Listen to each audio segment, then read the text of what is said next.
This is like what tea gives you in general, isn't it? I think so.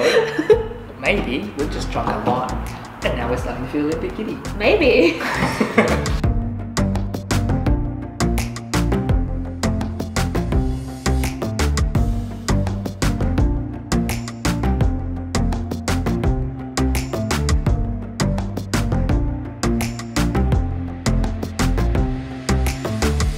Hi guys, it's Matt and Dawn from Tea Angle, and today we're going to be talking about a tea that's got tea enthusiasts and tea junkies all over the world completely addicted. Pu'er. Now Pu'er tea comes in two main types. We've got raw pu'er and ripe pu'er. And in today's video we're going to be talking about raw pu'er with a follow-up video focusing on ripe pu'er. Pu'er tea is a special type of tea from the Yunnan province in the southwestern part of China. Now in terms of the leaves that are used, they generally use the larger leaf varietal, the Assamica varietal, so Camellia sinensis Assamica, with the really good stuff, the really expensive, pricey stuff coming from hundreds of years old wild tea trees. Now, in terms of actual processing and how pu'er tea is actually made, the initial processes is actually quite similar to Chinese green teas. So for the Chinese green tea, after they picking the tea leaves, they will wither the tea leaves, and then they will put it into this like large wok to sort of like dry it, and kind of stop some of the enzyme activity. So stop like most of the oxidation in that stage, and then after that they will like dry the tea leaves again in different ways, depends on what kind of like style of the green tea. So for the with the final steps, they actually like stop all the oxidation. And so that's why green tea maintains its kind of greenish. The greenish kind of color.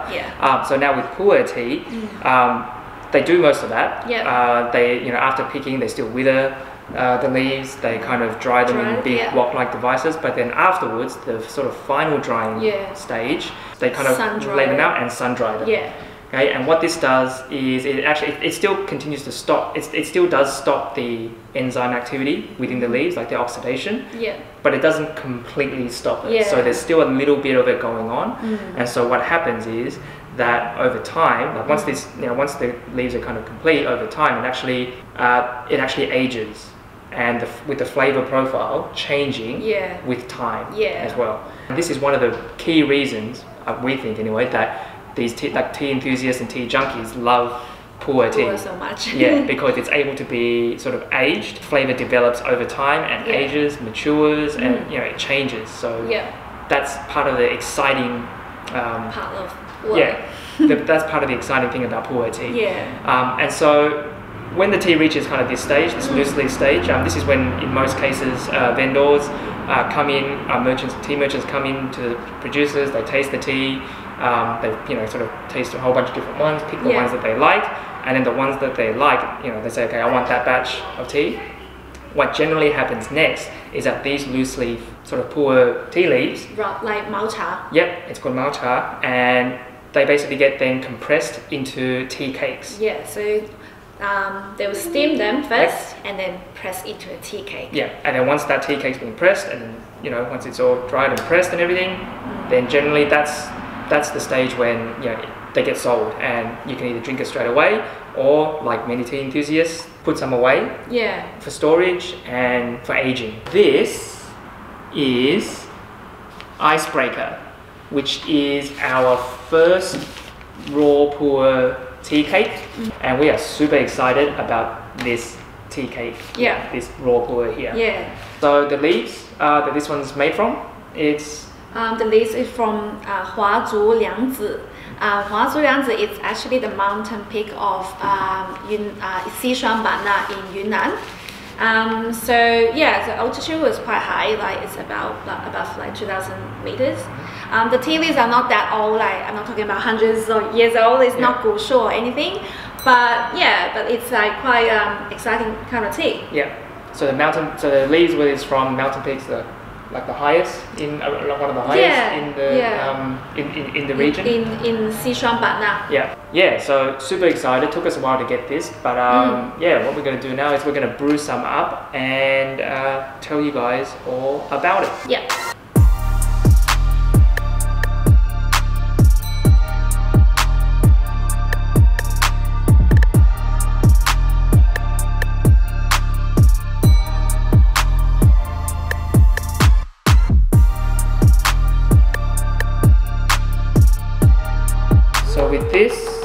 Pu'er took us a while to kind of choose this one, didn't it? Yeah. Cheers, actually. Sorry. Yeah, on the first impression, actually, it didn't impress us very much. I kind of thought my first impression, and still get it here, was it was a bit light. It was kind of like soft. Yeah, really soft, and I was kind of like, oh, where's that kind of raw pu'er hit? Yeah. Because what we've come to associate raw pu'er with is like there's a bit of bitterness in there. If there's no bitterness, that means there's no 回甘. So 回甘 is a very important aspect in raw pu'er. Yeah. So yeah, I was like, there's a 回甘 at the beginning. So 回甘 at the first infusion. For those who don't know, how would you describe 回甘? 回甘 is, if we translate directly, will be returning sweetness. When you have something bitter, then this like sweetness will like gradually come back. Yeah. That's what 回甘 is. Yeah. And with a lot of Chinese teas, but especially with raw pu'er, this is one of the characteristics that we search for, or that anyone kind of search for, who knows this kind of tea searches for when they're looking for something that's good. Yeah. And without that 回甘, then it's not a good pu'er. So we thought with this one here, when we first tried it, it was kind of like where's that bitterness? Yeah. Like where's the strength in it? So it's quite light. It's quite like a little bit minty. I think like with any tea, and especially I think with raw pu'er, you can't judge it on the first infusion. First few infusion even. Yeah. Yeah, you kind of need to infuse it many times and actually let it take you on a journey before you can really decide whether it's a good tea or not. Yeah. Let's Let's go second infusion.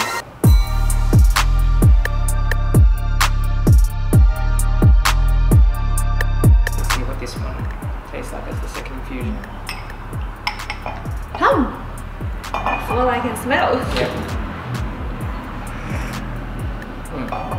So on the second infusion, we're getting more of those kind of plum-like flavors coming out. That ume kind of flavor. Ume. Yeah. Umeshu. Ume sort of flavor, that Japanese plum kind of flavor coming out, which we've once again come to associate with raw pu'er. With good raw pu'er. Yeah. And so that's one of the characteristics of what we were looking for. And we know there's something that feels like there's something else trying to break out as well. Yeah.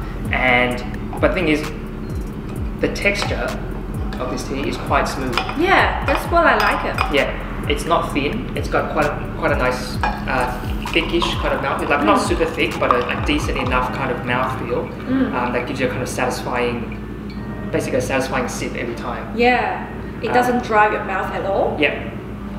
So those are other aspects that we kind of look for, and then it's now starting to come out on the second, and let's see how the third infusion is going to go. I can feel the 回甘 now. Yeah. I think the liquor color is it a little bit darker? It's getting a little bit darker now. But it's quite consistent though, right? Yeah, so there seemed to be something underneath that minty menthol flavor that's coming out. I'm feeling more of that coming out now. Yeah. It's that pu'er bitterness that I was talking about. That is now starting to come out. But it turns into the sweetness very quickly. Yeah, so that's the 回甘. Yeah. And in terms of the 回甘, another way to think about it as well is also, when that returning sweetness or aftertaste as well. Like, is it a lingering? Like, there's a sweetness that just lingers on and doesn't disappear straight away. I know it sounds a bit weird and sounds a bit bad, but 回甘, another way to look at it is like it actually produces more saliva. Yeah, it's a mouth-watering. Basically, it's a mouth-watering kind of sensation. Yeah. And once again, that is a sign of a good raw pu'er. Yeah. Like you really need to try and push it over multiple infusions and try it and see what kind of journey this tea takes you on. Yeah, and not just try it once, not just one journey. You know, you need to like come back, let it sit like for maybe for a couple of days, and then come back again to see whether it still give you that same impression. Impression. Yeah. Or maybe it give you a better impression. That means this tea. There's something in there. Something in there. Yeah. So when we were trying and tasting this tea and trying to pick which raw pu'er we were gonna, basically offer as our first one, that's one of the things that we did. We didn't just try, like it wasn't that we just try multiple infusions once and then thought, okay, yes or no. I mean, we tried it once. At the beginning, it was like, yeah, it was kind of okay. And then as we sat with it, we thought, oh, it's pretty good. But we thought, okay, let's see if we leave it, come back to it a couple of days later, and see if we still get the same impression. Are we still on a similar kind of journey? Yeah. And we tried it separately as well.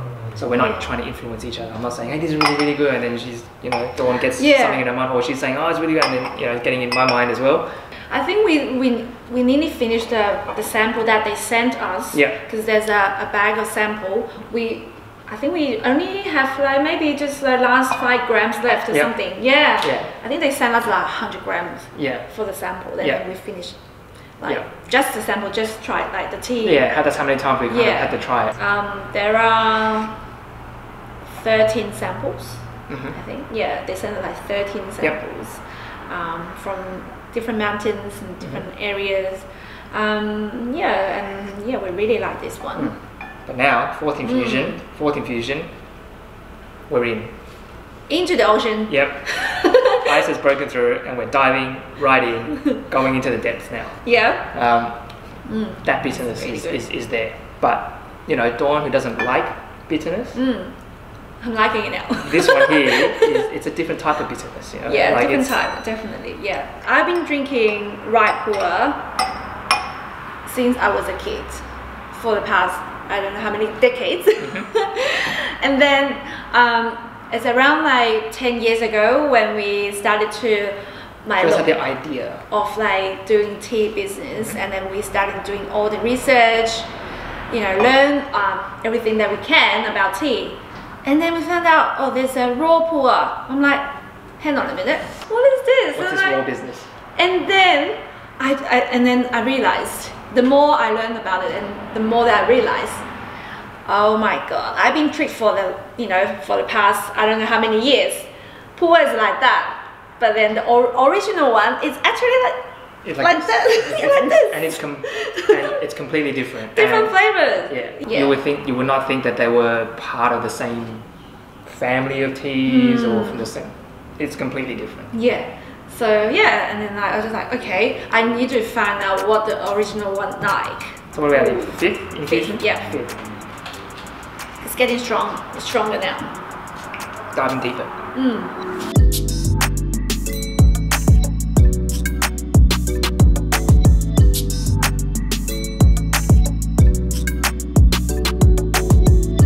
So this is infusion 8? 8, yeah. 8. So I think about this stage now is when that bitterness is kind of all sort of dissipated, and what we're left with is quite a lingering sort of sweet kind of tea.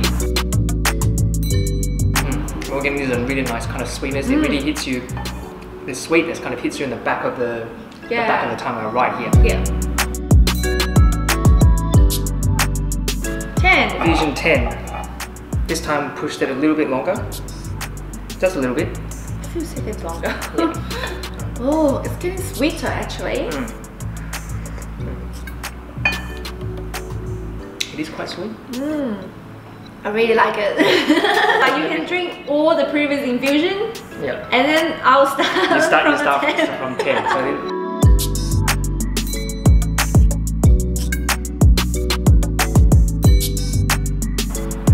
cheers. This is how much? 6 grams. 6 grams and how many mil? It's probably 120. 120. Or a little bit more, 130. Yeah.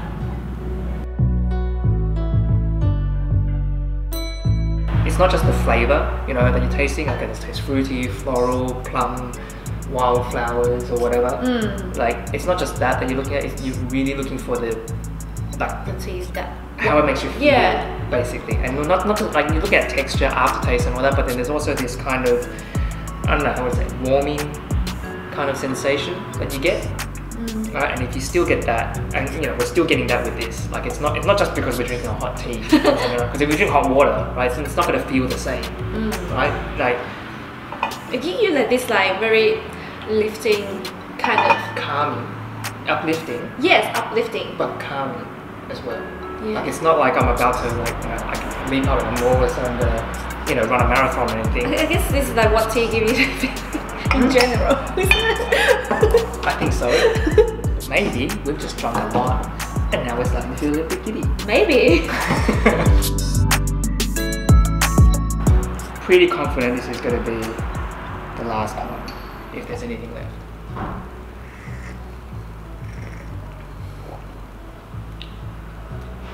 There is still something left.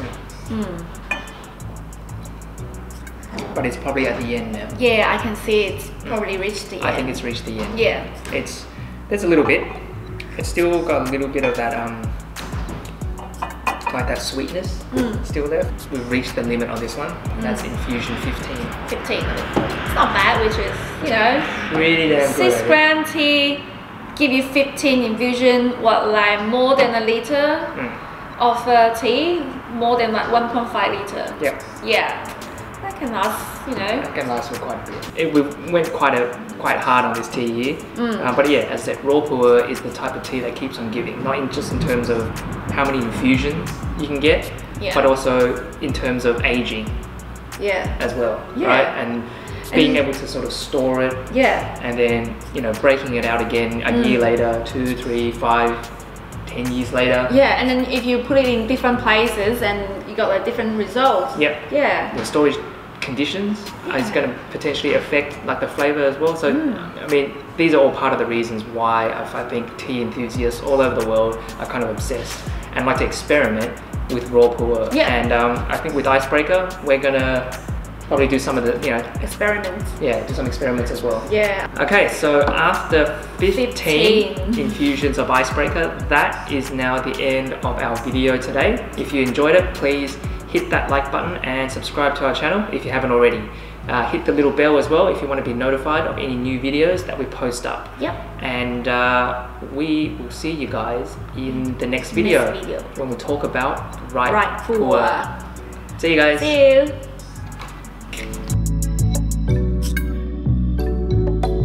Still golden. You need to put it on my face because it's focusing my face. Are we gonna run out of flavor first, or are we gonna lose our light? Okay. It is a lot of tea.